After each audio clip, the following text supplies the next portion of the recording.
1947-এর 20 June Paschimbanga বিধানসভায় আজকের দিনে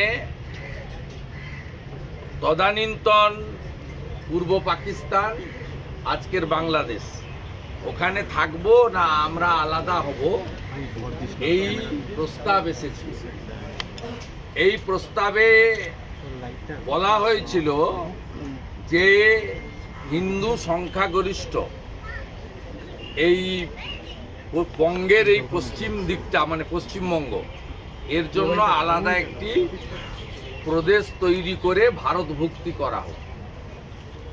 এই প্রস্তাবের পক্ষে, এই প্রস্তাবে উভার ছিলেন ভারত কেশরী ডক্টর শ্যামাপ্রসাদ মুখার্জি, এবং এই প্রস্তাবের পক্ষে ভোট পড়েছিল 58টি। এবং আমরা তো ইতিহাস বিকৃতি